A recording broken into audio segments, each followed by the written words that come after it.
para a glória de Deus. Todos acharam? Amém?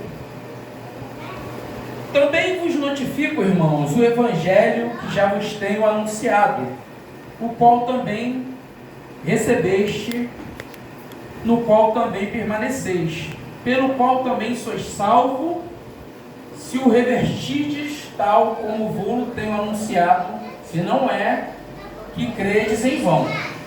Porque primeiramente vos entreguei o que também recebi, que Cristo morreu por nossos pecados, segundo as Escrituras, e que foi sepultado, e que ressuscitou ao terceiro dia, segundo as Escrituras, e que foi visto por Cefas, depois pelos 12, depois foi visto por uma vez por mais de 500 irmãos, dos quais vive ainda a maior parte, mas alguns já dormem também. Depois foi visto por Tiago, depois por todos os apóstolos. E por derradeiro de todos, me apareceu também a mim, como a um abortivo. Porque eu sou o menor dos apóstolos, que não sou digno de ser chamado de apóstolo, pois que persegui a igreja de Deus. Mas pela graça de Deus sou o que sou. E a sua graça para comigo não foi vã. Antes trabalhei muito mais do que todos eles. Todavia não eu, mas a graça de Deus que está comigo. Então, ou sejam eles, assim pregamos, ou seja, eu ou eles, assim pregamos, haver escrito. Ora, se prega que Cristo ressuscitou dos mortos, como diz algum dentre vós que não há ressurreição de mortos? E se não há ressurreição de mortos, também Cristo não ressuscitou. E se Cristo não ressuscitou, logo é vã a nossa pregação, e também é vã a nossa fé. E assim somos também considerados como falsas testemunhas de Deus, pois testificamos de Deus que ressuscitou a Cristo, ao qual, porém, não ressuscitou, se na verdade os mortos não ressuscitam. Pode se assentar em nome de Jesus? Nós estamos diante de um grande dilema, de um dos dilemas, posso dizer assim, dois dilemas que a igreja de Corinto, ela enfrentava, né, irmãos? A igreja de Corinto entrou no meio dela alguns irmãos que começaram a ensinar lá, dizendo que não havia ressurreição, de que a pregação de que os mortos ressuscitariam era uma mentira. Então, se Jesus ressuscitou e as pessoas pregam que Jesus ressuscitou, logo a nossa fé seria vã. Paulo está dizendo aqui, se vocês não acreditam que os mortos ressuscitam, então Jesus não ressuscitou. Então ele está ensinando isso aqui. Então, irmãos, nós vamos trazer para os nossos dias, porque nós vivemos dias, né, marcados de grandes incertezas, né? Todos nós somos lembrados de uma fragilidade humana. Todos temos medo de morrer. Quem não tem medo de morrer aí? Levanta a sua mão. Todos têm, né? Então nós estamos cercados de uma fragilidade. Temos medo da morte, porque não fomos criados para morrer. Fomos criados para ter vida eterna. Mas, porém, no meio do caminho aconteceu um acidente. E nós já sabemos que esse acidente foi Adão. E Adão trouxe a morte a todos os homens. Todos os homens herdam a morte agora.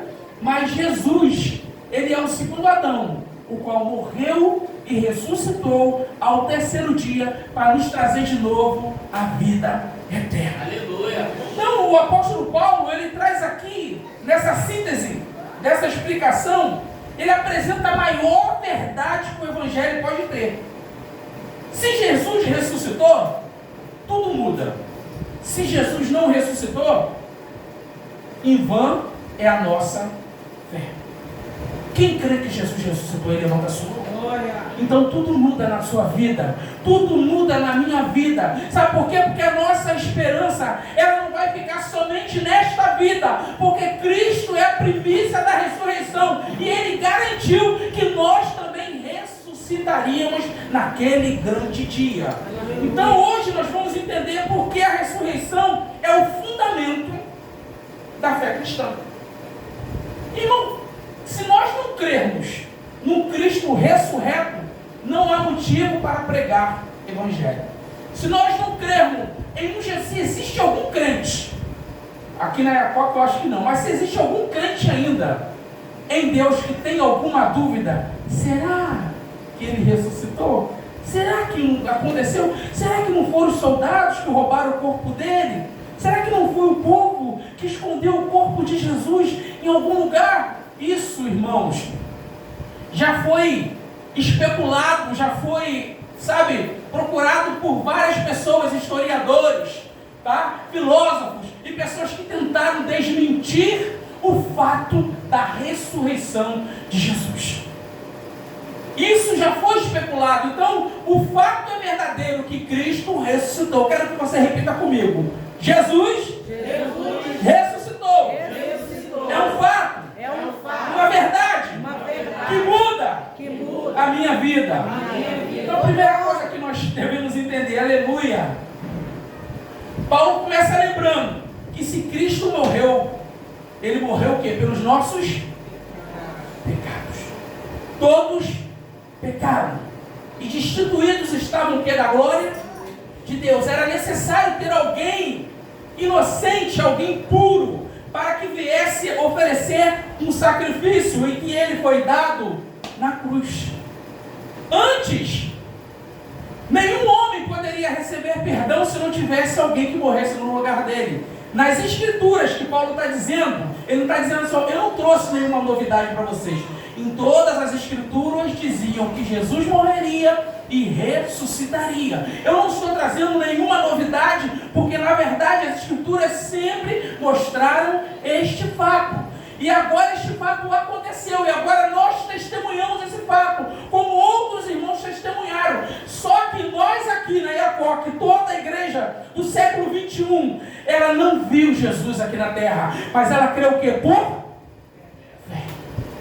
Então, muito mais nós somos abençoados porque nós não vimos, não vivemos, mas nós somos as testemunhas que cremos no que está escrito, que cremos que não é uma história de carochinha, que cremos que não é apenas uma história para mover a humanidade, para mover o sentimento de ninguém, mas que é um plano de Deus para salvar a minha e a sua vida. Aleluia, glória a Deus.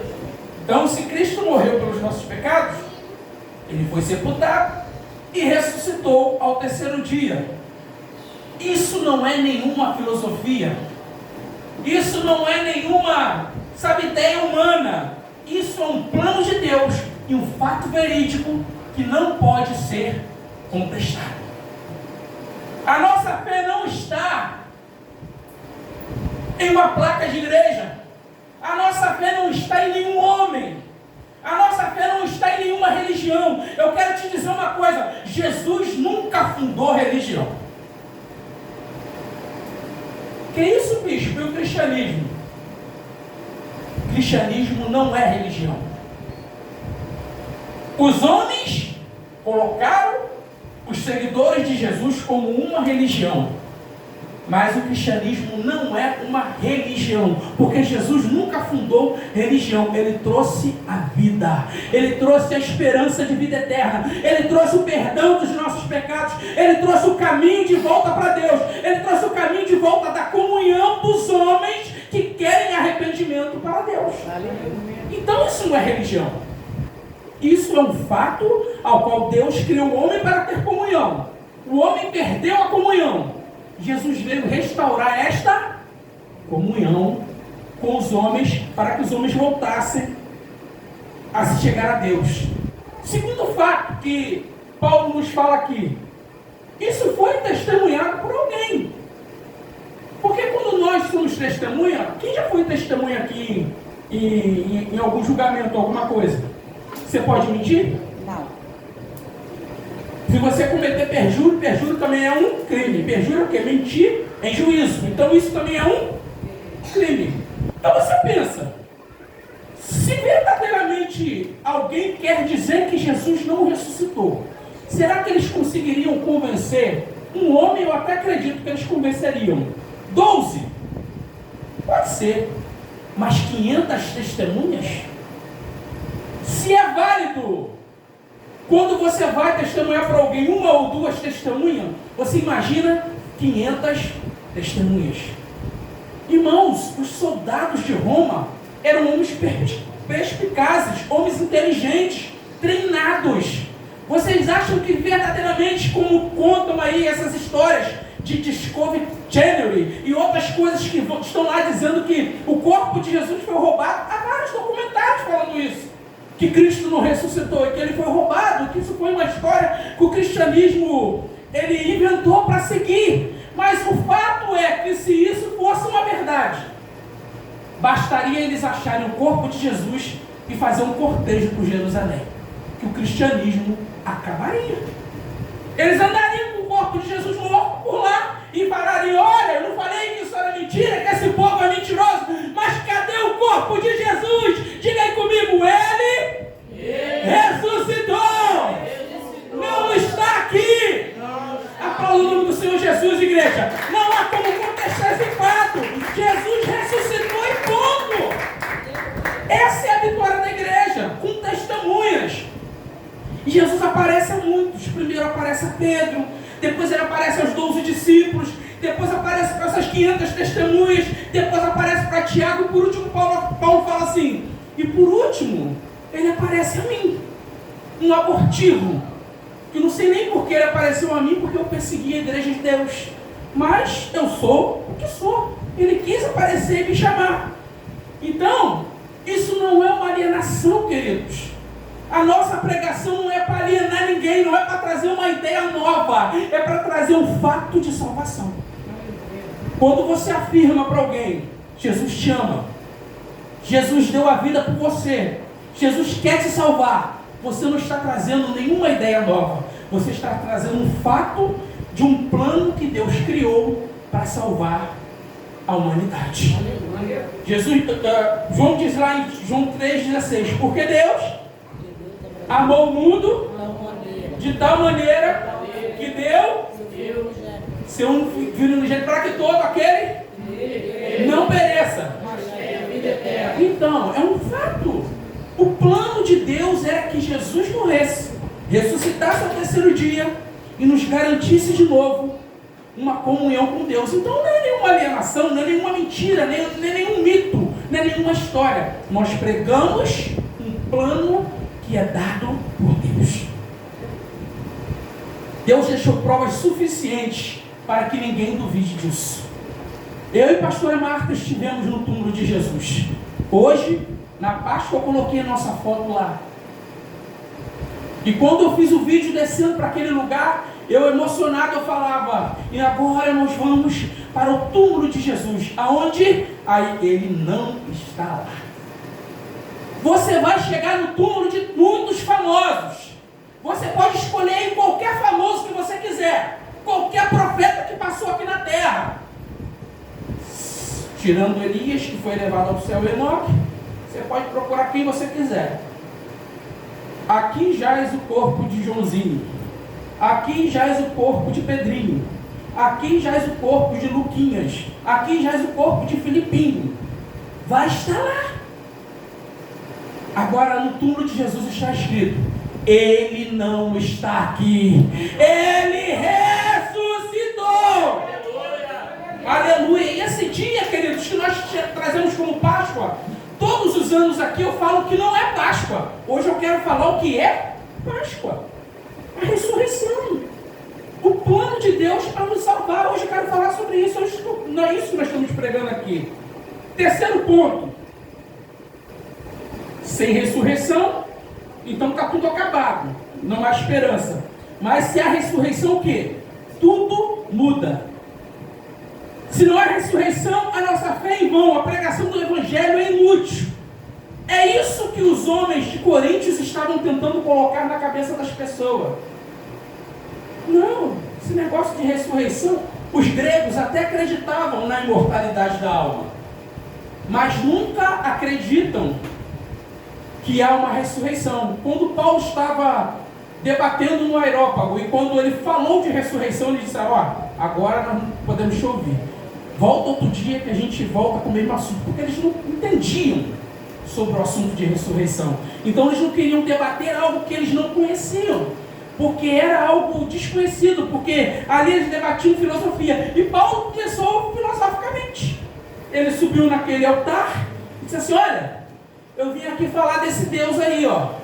Esse que vocês botam aqui como desconhecido. Foi aquele criador do céu, criador da terra, criador de todas as coisas, aquele que fez um plano. E aí ele passou da filosofia e entrou no Evangelho. E começou a pregar para aqueles homens, dizendo que ele morreu, nasceu, cresceu, morreu, ressuscitou ao terceiro dia, subiu para o céu e deu poder aos homens que criam nele para a salvação e realização de milagres. Quando ele começou a falar dessa ressurreição, eles não quiseram mais ouvir Paulo. Então, quando eu e você entendemos que a nossa fé não é vã, querida, a nossa pregação, queridos, não é vã, há uma esperança de uma vida mais plena do que esta vida que nós vivemos. Eu tenho certeza que se eu perguntasse para você assim: você quer ser feliz todos os dias? O que você me responderia? Quem quer ser feliz todos os dias? Dá um amém aí. Amém. E por que nós não somos felizes todos os dias? O que falta? O que falta para que nós sejamos felizes todos os dias? Irmão, nós temos que pensar nisso. Porque às vezes nós colocamos a nossa maior esperança só nesta vida, só neste plano. Jesus disse assim: olha, eu vim para que tenham vida e a tenham com abundância. Talvez você nunca ouviu ninguém dizer isso. A vida que ele trouxe, veio trazer vida, é a vida que ele deu a Lázaro. Mas Lázaro, aconteceu o que com ele depois? Depois da ressurreição de Lázaro, o que aconteceu depois? Lázaro ficou vivo pro resto da vida? O que aconteceu? Morreu.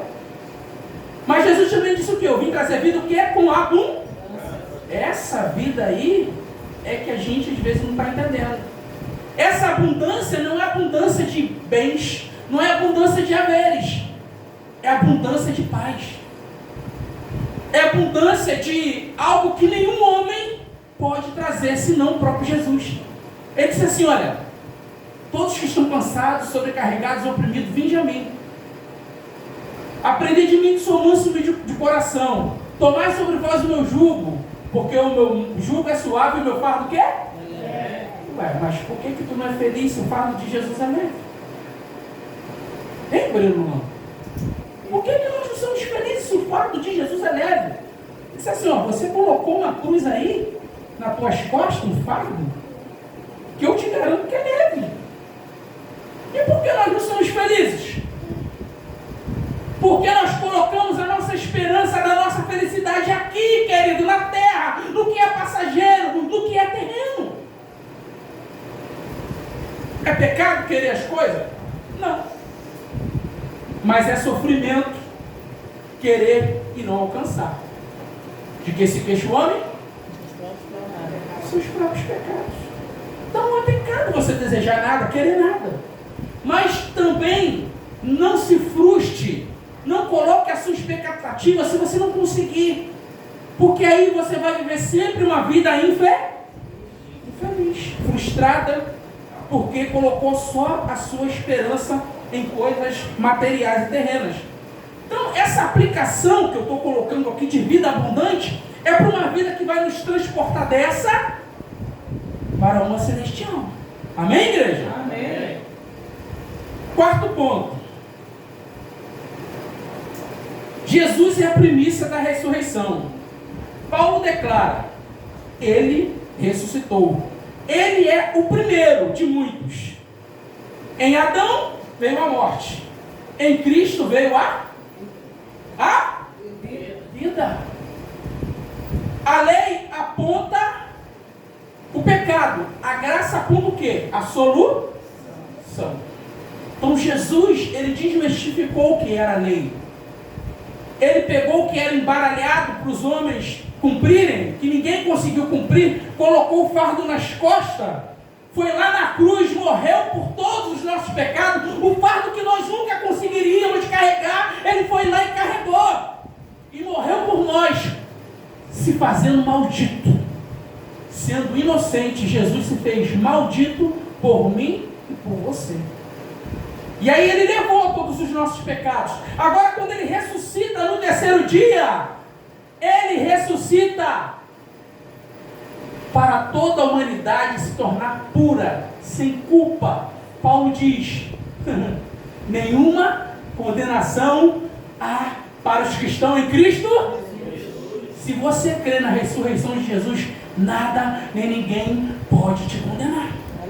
Se você crê na ressurreição de Jesus, não há nada nem ninguém que te condene e que possa te separar do amor de Deus, queridos. É um amor inseparável, é algo que entra na nossa alma para sempre. Entra e transforma. Então Adão trouxe morte, Jesus trouxe vida. Se estamos em Cristo, a morte não tem mais poder sobre a nossa vida. Mas que isso, bispo? Tanto crente morre. Morre, mas tem uma promessa de ressurreição. Morre porque a Bíblia diz que dorme. Então não é uma morte para sempre. A morte do cristão não é uma morte onde ele vai ficar o resto da vida no pó da terra. Não. A ressurreição de Jesus nos garante que todo crente que dorme, um dia ele vai ressuscitar. Uns ressuscitarão para a vida eterna e outros ressuscitarão para a vergonha eterna. Mas todos vão ressuscitar. Há uma garantia. Você vê como é que Deus é justo, Gabriel? Ele não vai ressuscitar só o justo, ele também vai ressuscitar o injusto. Porque o injusto precisa o quê? Ser julgado. Então, após a morte, para o ímpio segue o juízo. Para o crente, após a morte, ele vai para o seio de Abraão. Ele vai reinar com Cristo. Ele espera lá o tempo que Jesus volta com a igreja. O crente que dorme no Senhor, ele tem essa vantagem, que ele já dorme reinando com Cristo. Essa promessa já é de reino, já está garantido, irmão. Se nós dormirmos nos pés do Senhor verdadeiramente fiéis, já há uma garantia de salvação. Agora, quando nós estamos titubeando no caminho, estamos com a nossa salvação em xeque, estamos fazendo coisa errada, andando no pecado, irmão, aí possa ser que a morte nos pegue de surpresa, e talvez não tenhamos tempo de se consertar com o Senhor. Então, para mim e para você, que verdadeiramente entendeu o sacrifício de Jesus na cruz do Calvário, nós não podemos invalidar este sacrifício. Quando é que eu invalido o sacrifício de Jesus? Quando é? Paulo fala: continuarei no pecado para que superabunde a graça de Deus na minha vida? Eu vou continuar fazendo tudo errado, sabendo que Ele já morreu pelos meus pecados? Tipo assim, o problema é dele. Não pedi para ele morrer. Ele morreu porque ele quis pelo meu pecado. Eu estou gostando de fazer o que eu faço. Tem muita gente assim, igreja. Não fala, mas a alma grita. Não fala desse jeito, mas a alma grita. Porque nós somos feituras da mão de Deus, mas homens que foram caídos segundo Adão. E depois de caídos, a nossa inclinação é sempre para o pecado. Então, sem a graça de Deus, queridos, a nossa vida sempre vai ser desgraça. Sempre vamos tender ao erro. Mas quando entendemos o perdão, a graça de Deus, nós buscamos a redenção. Nós buscamos o perdão, a redenção e a santificação, sem a qual ninguém pode ver a Deus. Você vai ressuscitar, eu também. Mas o que nos garante ver a Deus, verdadeiramente reinar com Ele, é a nossa santificação. Quinto ponto. A santificação nos leva a um propósito. Não devemos viver no pecado. Fugimos das más companhias, despertamos a justiça de Deus quando anunciamos a alguém o pecado dele. Quando alguém diz assim: não julgueis para que não sejam julgados. Jesus estava falando assim: olha, não julgueis para que não sejam julgados. Né? Primeiro olhe a trave do seu olho, não sei se é a trave, né? Para depois cuidar do argueiro do seu irmão, ou se é ao contrário, você me perdoe. Mas o que ele estava dizendo ali é o seguinte: eu tenho um pecado grandão, mas eu estou preocupado com o pecado da pastora Eliane, estou preocupado com o pecado do Gabriel, estou preocupado com o pecado da diaconisa Helena, da obreira Carla. Às vezes o meu é maior, aí eu quero julgar o irmão que tem um pecado menor. Mas para Deus não tem tamanho de... Então Jesus disse: não julgueis para que não sejais. Porque na mesma ponta que eu aponto a Gabriel, tu está errado, ele vai dizer assim: ó, mas tu faz outra coisa, eu não faço isso, mas tu faz outra coisa que eu não faço também. E aí fica aquela: todos estão em pecado. Então por isso há um entendimento maior dessa mensagem. Eu só posso falar com alguém aquilo que eu já estou liberto. Eu não posso cobrar de alguém aquilo que eu não faço. Eu não posso ensinar para ninguém aquilo que eu não sei, nunca fiz, não experimentei, não vivi. Se eu chegasse aqui agora, pegasse uma laranja, cortasse ela no meio, começasse a chupar e perguntasse para vocês: está doce ou está azeda? Quem acertaria aí?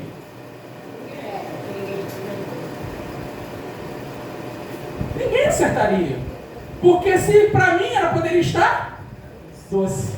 E se alguém provasse a mesma laranja, ia dizer o quê? Está azeda. E talvez tivesse azeda para mim, alguém provasse a laranja e dissesse o quê? Está doce.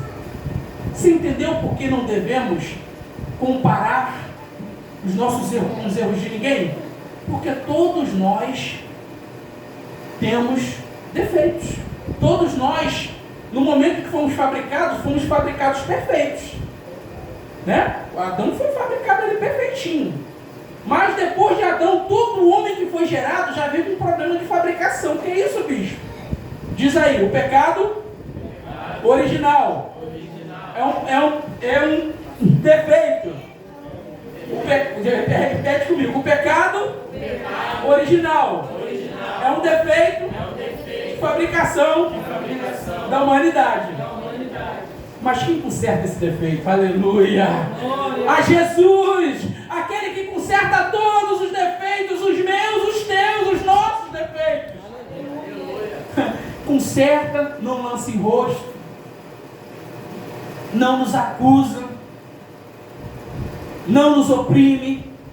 Pelo contrário, Ele o quê? Me ama, Ele me ama, Ele me ama, Ele te ama, Ele me ama, aleluia. E Ele deu a vida por este amor, um amor tal, incomparável, que ninguém teve e não terá jamais. E nesse dia nós estamos aqui para isso, para dizer: Senhor, obrigado. Obrigado, Senhor, porque Tu deu esse sacrifício por mim. Tu morreu, Tu ressuscitou e deu o direito de novo à vida. Agora eu posso ter esperança novamente, Senhor, de que verdadeiramente eu terei novamente uma comunhão com o Pai e viverei para sempre. Ninguém mais poderá me separar do amor de Deus. Quem tem essa esperança vive uma vida diferente, igreja. Quem tem essa esperança vive uma vida de expectativa, obreiro Luan. De uma expectativa de que Jesus a qualquer hora pode voltar. Uma expectativa de que qualquer hora essa promessa vai se cumprir. E essa promessa se cumprindo, todos nós entraremos no reino da glória. Nossos corpos, diz a Bíblia nesse texto, vai ser transformado após a ressurreição. E ele disse assim: um segredo. Há um segredo. Nem todos morrerão, mas todos nós seremos o que? Transformados. Num abrir e fechar de olhos. Então, se prepara. Não fica disperso não. Porque qualquer hora, Jesus volta. E Ele voltando, aparecendo, voltando na terra, a trombeta vai soar. E os mortos ressuscitarão primeiro. Os mortos ressuscitarão primeiro. E os que estiverem aqui serão transformados num abrir e fechar de olhos. Aí lembra no início que eu falei?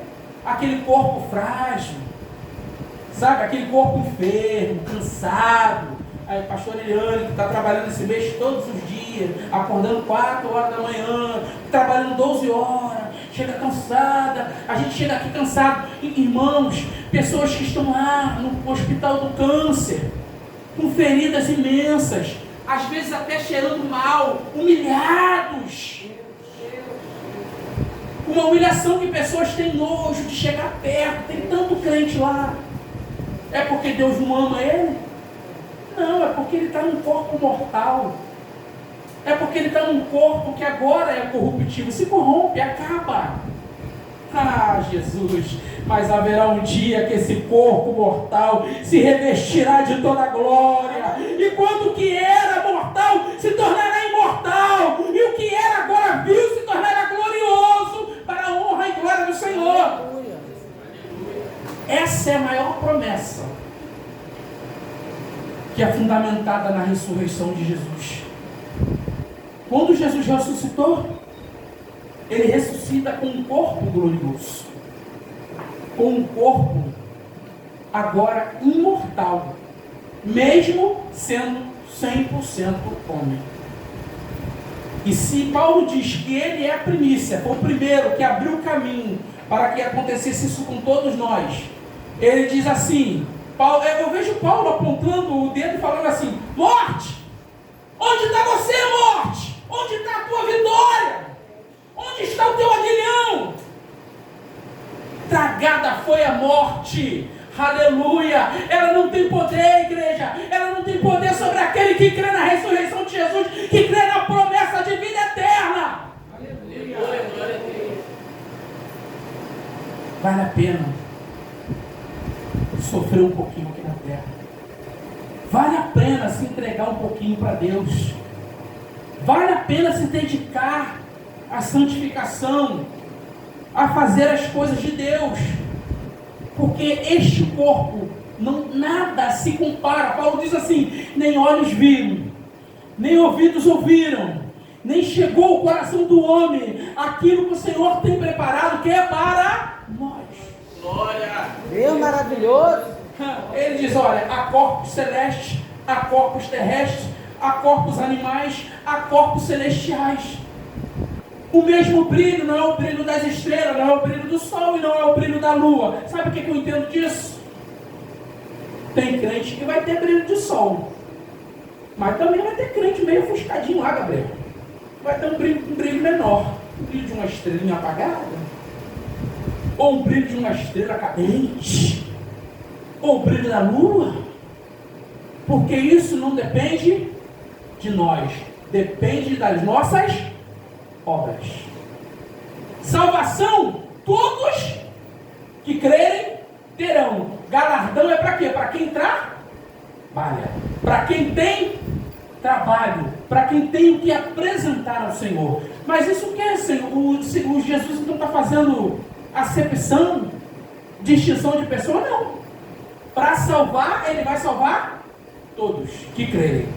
Agora, para dar galardão, ele só dá galardão para quem merece. Teu patrão te dá aumento se tu é um mau funcionário? Se você é uma pessoa que faz tudo errado, tu recebe promoção na tua empresa? Não, né? Ué, então por que o céu é diferente? Paulo explica isso. O brilho não será igual. Mas isso é um mistério. Está para ele que vai saber quem vai brilhar mais, quem vai brilhar menos, como é que vai ser, como é que vai deixar de ser. Não importa, eu sei que eu quero estar lá. Você quer estar lá, igreja? Eu sei que eu quero estar lá, não importa qual vai ser o meu brilho. Eu quero estar lá. Aí ele fala assim, o que é semeado em corrupção, ressuscita em glória. Agora você pensa aqui comigo.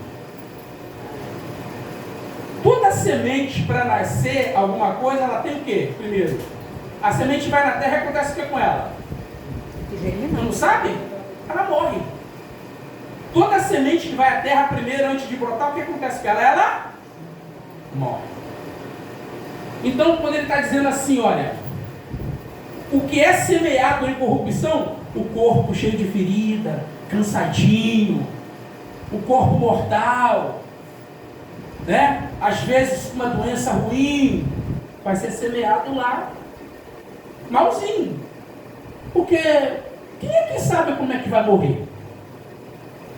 Ninguém, né?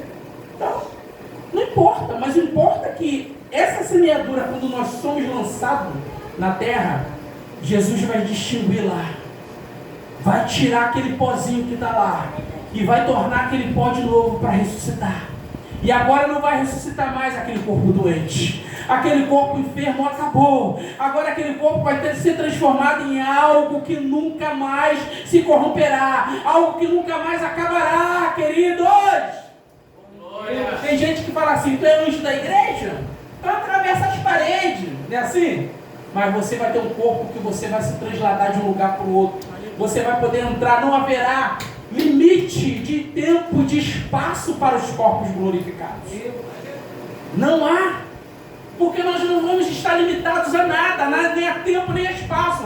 Nós estamos apenas numa dimensão maior, que é a dimensão eterna. E nós ainda não experimentamos essa dimensão eterna.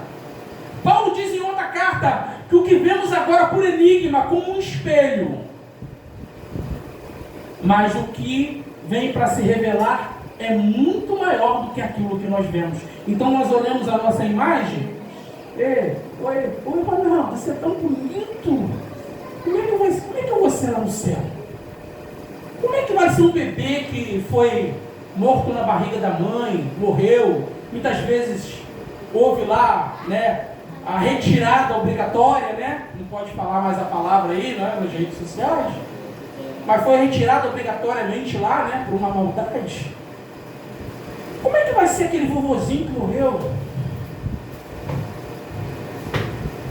Como é que ele vai ressuscitar? Vovozinho? O neném vai ressuscitar neném? Vocês já pensaram nisso, igreja? Ou ninguém nunca parou para pensar nisso? Porque a Bíblia diz que ressuscitarão corpos semelhantes ao corpo do Senhor. Então, assim como Ele é, nós seremos. Assim como Deus criou Adão, imagem e sua semelhança. Nós teremos corpos o quê? Semelhantes. Então não dá para entender como vai ser. Só dá para crer, o Breno. Só dá para acreditar na promessa. Só dá para abraçar e falar, é coisa boa, eu quero esse corpo para mim. Eu quero essa glória que Deus vai dar no meu corpo para nunca mais eu morrer. Deus tem algo muito maior preparado para nós, igreja. Aleluia. Você viu uma lagartinha velha, né? Tem um exemplo aqui. Você viu uma lagartinha velha? Ela está lá se arrastando, velhinha, né? Aí ela vai para a madeira, ela vai constrói o seu casulo e fica lá escondidinha. Mas há um tempo dela ficar naquele lugar. Há um tempo em que nós vamos ficar no pó da terra. Mas quando nós sairmos, seremos corpo glorificado. Assim como essa lagarta, quando sai, ela sai como uma linda borboleta para voar, alçar altos voos. Nós sairemos do pó da terra para alcançar voos inesperados, meu irmão, para a glória, direto com Deus. Paulo diz, estaremos com Ele para sempre. Aleluia. Sempre, sempre, sempre. Parece o fim da lagarta, né? Tem muita gente que chora. Morreu, meu Deus, acabou tudo. Tem gente que quer se jogar na cova junto. Me leva com ela, porque é um momento de desespero, porque parece que é o fim de tudo, mas não é, irmão. Para nós não é. Só é para quem não tem esse entendimento que você está ouvindo hoje, que você vai ressuscitar, que você vai ter corpo glorificado. Para nós, esse entendimento nos traz um alívio. Porque nós vamos entender que é só uma passagem. É só um tempo naquele casulo. Mas que a gente vai precisar sair dali quando o Senhor nos chamar. Mas na verdade isso é uma transformação. Depois que surge essa borboleta, o corpo glorificado também surge. Então já vou entrar na conclusão, que o tempo não para, né? A vitória final sobre a morte. A Bíblia declara na transformação dos corpos. A morte é tragada. Eu disse aqui, Paulo gritando: onde está a morte? A sua vitória. A Bíblia diz que Jesus, nós cantamos aqui, ele venceu a morte por amor a todos nós. Desceu de sua glória para cumprir o quê? O plano de Deus. Foi humilhado, machucado, carregou aquela cruz, foi vilipendiado. Vocês vêem o filme A Paixão de Jesus? Você vê como é que o corpo de Jesus ficou? Ficou bonito, irmão? Ficou bonito? Não. Ficou muito machucado, vilipendiado, chicoteado, cortado, dilacerado. Porque era um corpo mortal. Porque era um corpo que estava sujeito às mesmas enfermidades que nós. Embora Jesus não ficou enfermo, mas ele estava sujeito às mesmas coisas que nós. Embora ele nasceu sem pecado, ele foi tentado assim como nós somos tentados. A Bíblia diz que Jesus foi levado ao deserto para ser tentado pelo diabo. E lá ele não usou nenhum poder como Deus. Ele lá para vencer o diabo, ele não usou nada, nenhum subterfúgio sobrenatural de Deus. Ele usou apenas a palavra de Deus. Se tu é o filho de Deus, tu não está com fome? Transforma essas coisas em pão. Aí eu vou falar com as minhas palavras, aí tu está passando fome porque tu quer, rapaz. Aí Jesus assim, nem só de pão, mas de toda a palavra que sai da boca de Deus. Jesus se transporta a uma dimensão sobrenatural. Ele não está preocupado com a sua fome. Ele está preocupado com o resultado do seu jejum, da sua oração, da sua busca, da sua santificação, igreja. E vence o diabo. E ele não desiste, né? Porque ele não desiste nunca. Levou Jesus ao alto do pináculo e disse assim, olha, está escrito que darás ordem aos teus anjos. Você pode se jogar daqui porque não vai te acontecer nada. Dá ordem aos seus anjos para te guardarem. Jesus disse o quê? Não tentarás o Senhor. Mais uma vez Jesus usa a palavra para enfrentar o diabo. A Bíblia diz: resistir ao diabo pela fé e ele fugirá de vós. O diabo tentou a terceira vez. Eu não sei se eu estou falando a ordem correta da tentação, mas é a tentação. Aí, está vendo esse reino todo aí do mundo? Isso tudo é meu. O diabo falou para ele: eu te dou tudinho. Basta apenas você se prostrar e me adorar. Tem muita gente atrás desse poder se prostrando ao diabo. Mas Jesus disse o quê? Somente ao Senhor Deus devemos adorar e se prostrar. Eu vou falar uma coisa aqui muito séria. Nunca se prostre diante de homem nenhum. Eu não estou dizendo aqui que você não dobra o joelho para receber uma oração. Se alguém te desafiar a sua fé em algum momento da sua vida, nunca se proste diante de homem nenhum. Quem desafiar a Deus e mandar você se prostrar, dizendo assim, tu não é cristão? Se você não dobrar o joelho, você vai morrer agora. Não dobra, irmão. Não dobra. Eu não sei porque eu estou dizendo isso aqui.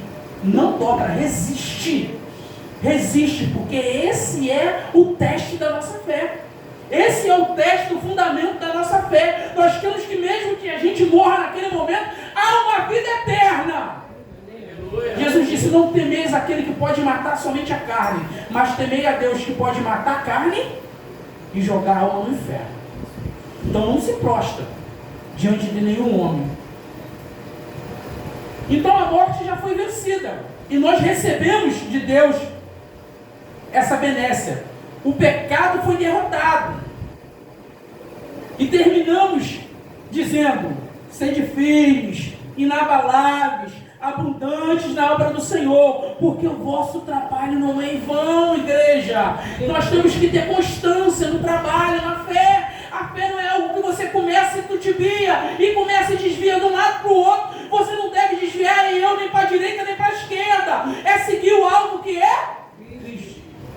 Seguir o alvo, receber o prêmio lá na frente. Um corredor, quando está correndo, ele não vai ganhar nada se ele desistir no meio do caminho. Ele tem que cruzar a hora da chegada. E nós estamos correndo para um prêmio. Estamos correndo para um prêmio. Quantos aqui não vão desistir do seu prêmio? Aleluia. Quantos não vão desistir da sua carreira? Não vão desistir de se santificar, de buscar a Deus, porque sabe que Ele deu essa vida eterna, que esse sacrifício que um dia foi dado na cruz do Calvário não é em vão, mas é algo poderoso para transformar a nossa vida aqui, nos fazer conscientes, constantes e abundantes aqui. Aleluia. Com a promessa da vida eterna. E eu termino dizendo: não se turbe em vosso coração. Credes em Deus, também credes em mim. Na casa do meu Pai há muitas moradas. E se não fosse assim, eu não vos teria dito: vou preparar-vos lugar. E se eu for preparar-vos lugar, o que? Virei outra vez para vos buscar para mim mesmo, para que onde eu estiver, estejais vós. Aleluia. Embora muitos não sabiam para onde Jesus estava indo, está lá no texto depois, que era para morrer e ressuscitar. Essa é a promessa. Ele está te chamando, me chamando para morrer para o mundo e viver para Deus, para morrer para o mundo e ressuscitar em Cristo com o corpo glorificado para sempre. Aleluia. Esta é a promessa do Evangelho. Não é o Evangelho do me dar, do quero, irmão, você vai em um determinado lugar, a pessoa só pega o microfone para contar bênção material. Ninguém fala: Jesus perdoou o meu pecado, Jesus me salvou, me transformou. Olha, eu era isso, agora eu sou aquilo. Olha, eu sou um homem, uma mulher transformada. Aleluia. Lembra, era carne, não é assim? Eu era brigona, bati em todo mundo, mas agora eu sou transformado. Aleluia. Eu era assim, prefeito José, eu pegava no fuzil, mas agora eu pego na Bíblia, calibre 66, para ler e impactar o inferno com a pregação. É assim, igreja. E essa é a certeza da nossa vitória, amém? Amém. Você pode aplaudir o nome do Senhor? Ô, glória! Fique firme, constante, abundante. A promessa é para quem crê e não desiste. A promessa de vida eterna é para quem quer recebê-la.